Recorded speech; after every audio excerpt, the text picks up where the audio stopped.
for joining us for this week's edition of Washington Talk. I'm Connie Kim. North Korea had threatened to go a new way and test its strategic weapon, but remained silent into the new year.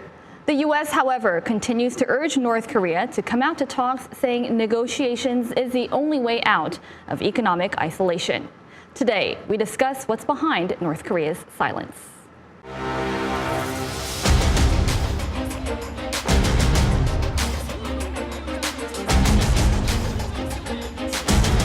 이제 세상은 곧 멀지 않아 조선민주주의 인민공화국이 보유하게 될 새로운 전략무기를 목격하게 될 것이라고.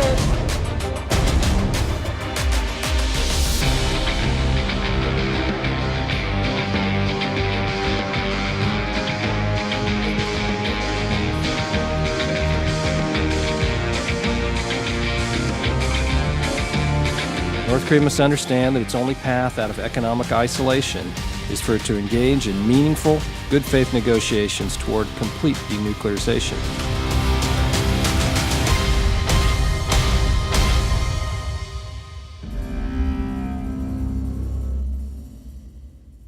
In the studio with me today is Ms. Patricia Kim, Senior Policy Analyst with the China Program at the U.S. Institute of Peace.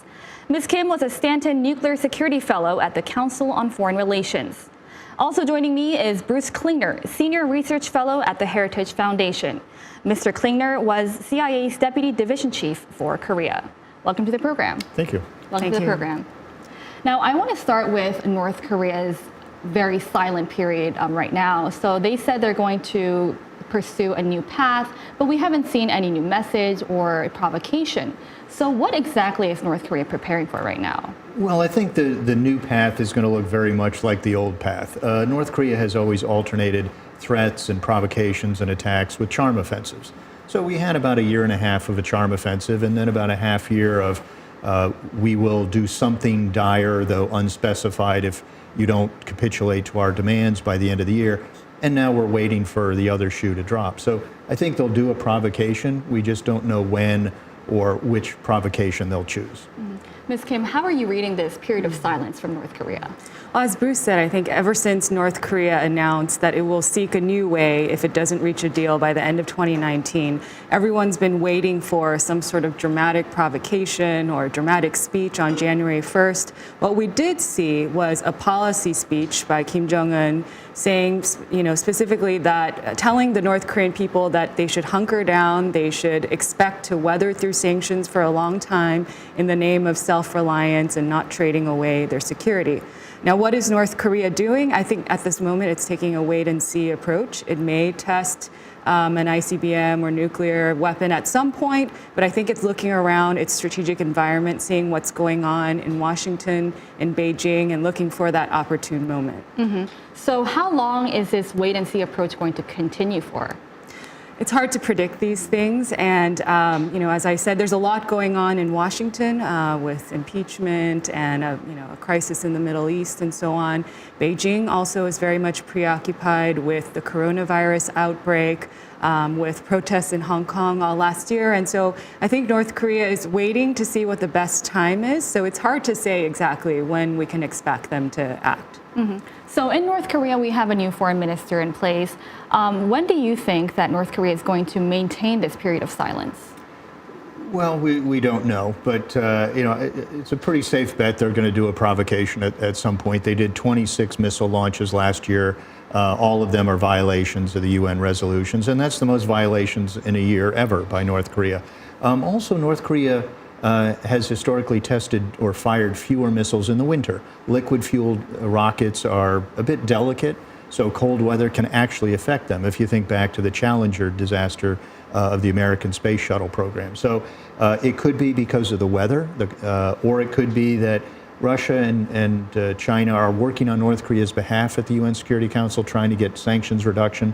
So perhaps Pyongyang is waiting to see if that initiative gains traction, and then if it doesn't or when it doesn't, then they may decide to do a provocation. And they can either incrementally move up the escalation ladder, medium range, intermediate range missiles before they go crossing Trump's red line, or they could jump right to an ICBM or a nuke test. In terms of internal messaging, they seem to be emphasizing self-reliance a lot. And we've recently seen Kim Kyung-hee, the chairman's aunt, in the public eye in the first time in 6 years.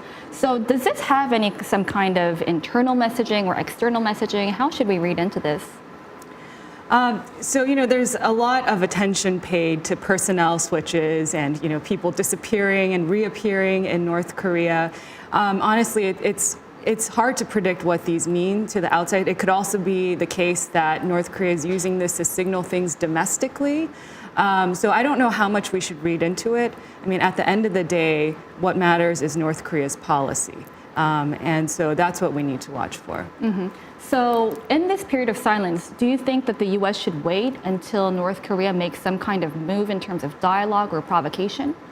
Well, the U.S. has been trying to have dialogue with North Korea, not only under Mr. Begin's time, but all his predecessors would remark that at times when the U.S. was often criticized for refusing to talk with North Korea or setting high preconditions, all of those envoys who had the job before Mr. Begin were saying, I'm trying to talk to North Korea. They're the ones who refuse our phone calls or refuse meetings. So, Mr. Begin and others have said we want to have talks, we want to have diplomacy, we want to have negotiations.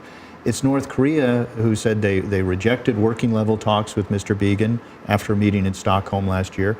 And then in December, they rejected even the idea of a summit with Mr. Trump. So, we're waiting by the phone. We're knocking on the door and they keep refusing to answer. Do you agree with Mr. Klingner that the U.S. is going to continue to call on North Korea to come out to talks? Yes, I think that is the U.S. policy, that we're ready to engage, especially at the working level. There is a real eagerness, I think, in the State Department to try to sit down with their North Korean counterparts and to figure out a way forward. You really can't do much if you're not talking. And so, yes, I agree with Bruce that our policy hasn't changed. We're ready to engage.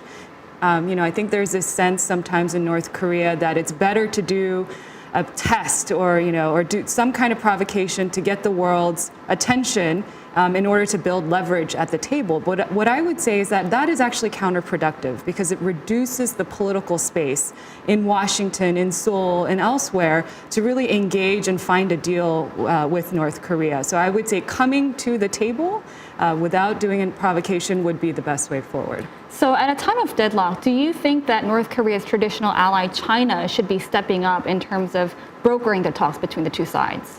So I think China has a significant role to play. China is North Korea's treaty ally. It's served as North Korea's economic lifeline for all of these years. So absolutely, and it shares a border with North Korea. So absolutely, China has a role to play.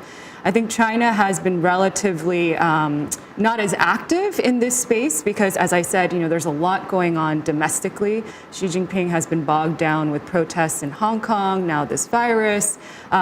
China has been locked in a trade war with the United States as well. So there's a lot on their plate. And so I can see why they're comfortable leaving North Korea on the back burner. Having said that, I think China certainly has a bigger role to play in enforcing sanctions.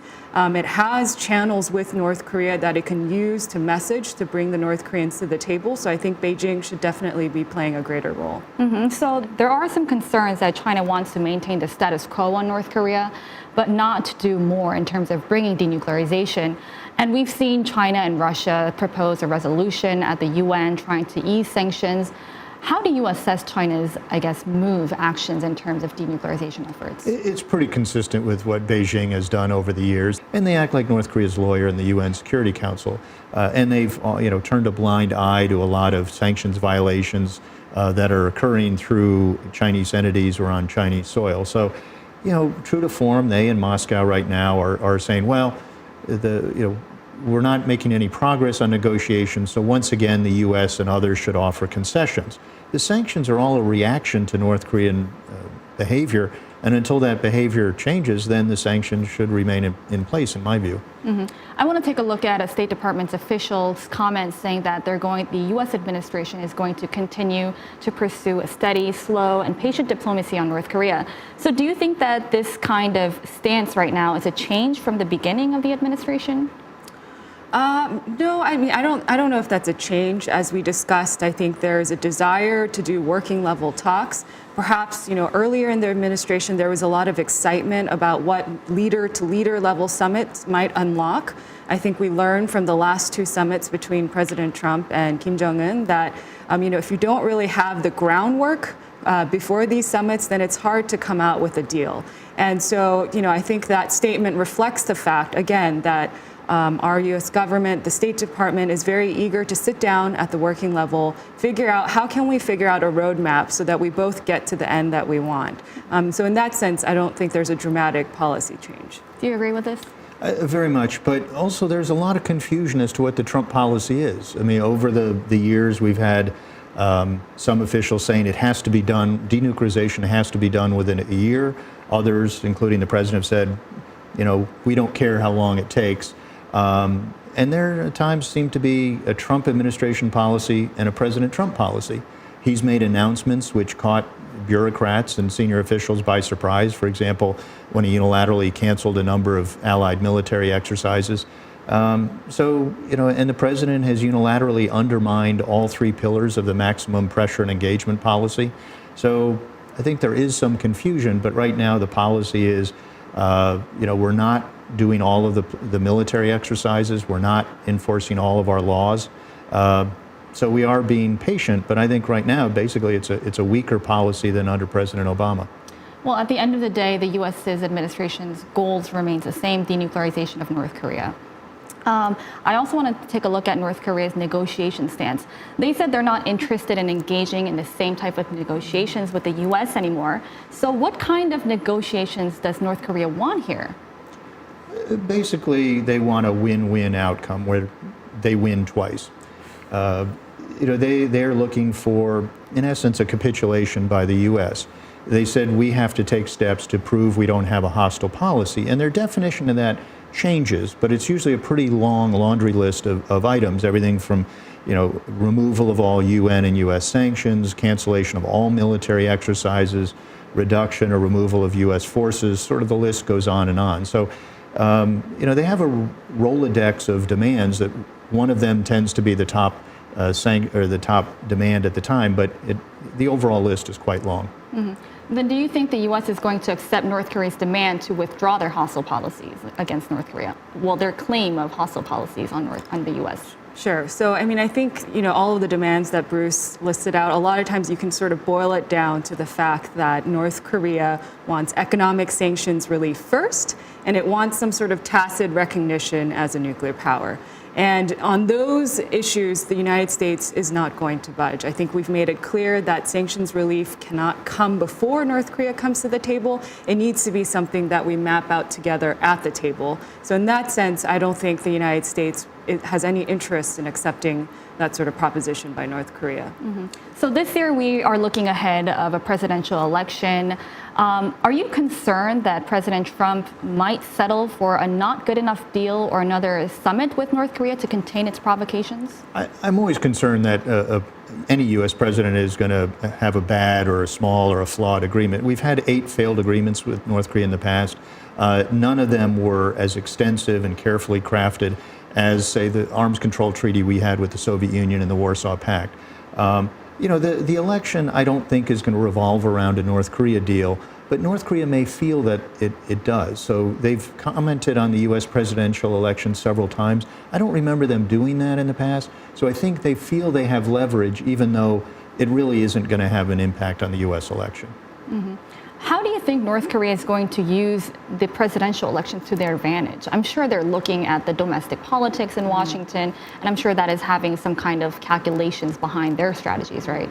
Well, North Korea may be looking at the presidential election period as a period where they feel, President Trump needs to show some sort of progress, so he may be eager to rush to a deal. Honestly, I'm not really sure if that's the case. And if anything, I think the presidential election period is difficult for North Korea because it shifts the attention away from them towards other issues, towards domestic issues. So I'm not really sure if trying to manipulate the elections to squeeze more out of this situation is necessarily going to work in their favor. Mm-hmm. Before we go, I want to ask both of you, at this current deadlock, then what should the U.S. do in terms of making a breakthrough or in terms of making an opening on talks with North Korea? What should the U.S. do?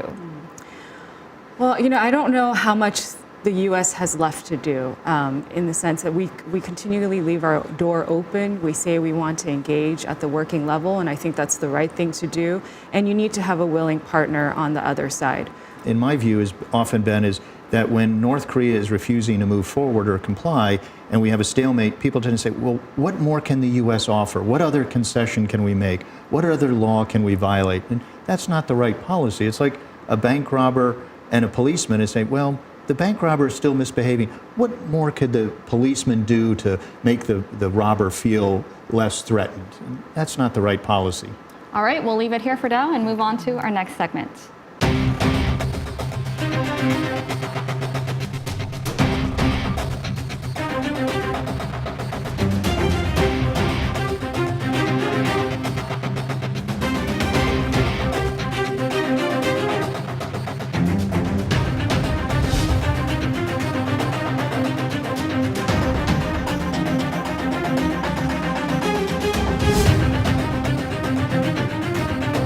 My mission would be to hold North Korea responsible to recover and discover their assets around the world.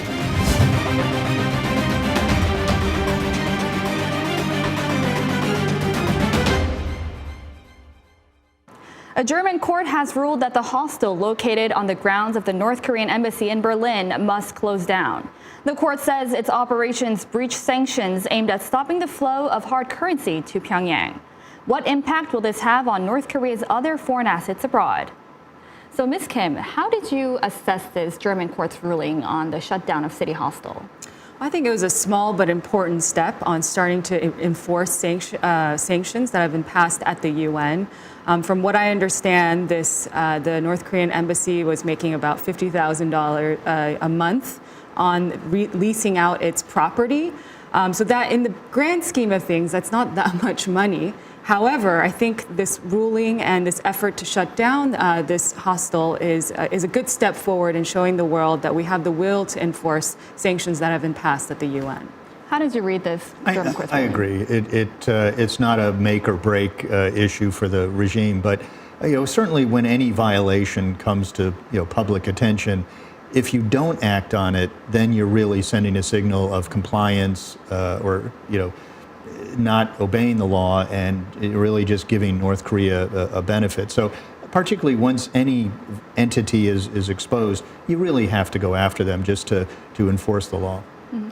Is it normal for an embassy to be leasing out property for entities for commercial purposes? I don't know, but I wouldn't think so. It seems to be inconsistent with the purpose of an embassy for diplomacy. But with North Korea, there are sanctions which preclude that. So just as North Korea perhaps is the only nation in the world precluded from space launch vehicles or ballistic missile launches, in this case, North Korea may be unique in having laws against that, but it really is inconsistent with what the UN resolutions require. Mm-hmm. And we've seen the UN panel of experts pointing out other cases, other similar cases where North Korean embassies are leasing out property for other commercial purposes. So what kind of a message do you think this ruling will send to those countries? Mm-hmm.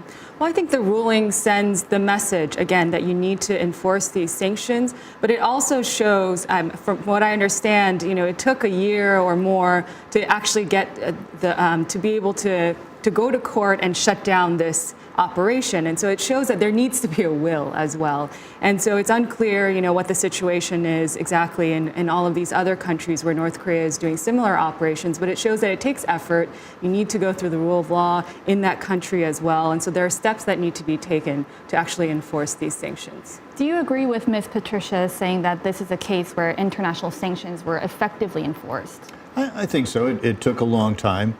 And a lot of times when the U.S. officials are going around having quiet meetings with host governments, it's not always a kick in the door and say, you're not, enforcing the law. Sometimes it's, we have information you don't, that there are North Korean entities violating your laws or UN resolutions, or just bringing it to their attention or letting them know kind of the specifics of these pretty lengthy and detailed UN resolutions. So, in many cases, things have been done quietly where host governments will shut down some kind of North Korean money-making operation, and we don't even hear about it, in the media or through formal sanctions enforcement. Mm-hmm. And in the bigger picture, we've seen parents of Otto Warmbier saying that they're going to seize, they're doing all they can to seize North Korea's foreign assets abroad. But what is the challenge behind this? Well, these criminal activities are, meant to be concealed. So, just as the police have to constantly kind of evolve and change in reaction to a criminal organization or North Korea's evolving tactics, and they're becoming more sophisticated in evading resolutions, the authorities have to, identify how North Korea changes its tactics when it shifts from one entity to another. So the police or authorities have to kind of constantly change their own tactics in response to North Korea's changing tactics. Mm-hmm. What do you think is the challenge behind this? Well, I mean, I agree with everything Bruce said, and also it's hard to track down everything, right? It becomes a capacity problem as well. And if you want to hide something, there are a lot of things you can do to hide it. There may be other nationals who are tied to this, who are, aiding or profiting for individual reasons. And so there, it's a capacity problem. So do you think that this case will serve as a precedent where we're going to be seeing more North Korean assets being shut in the future? I certainly hope so.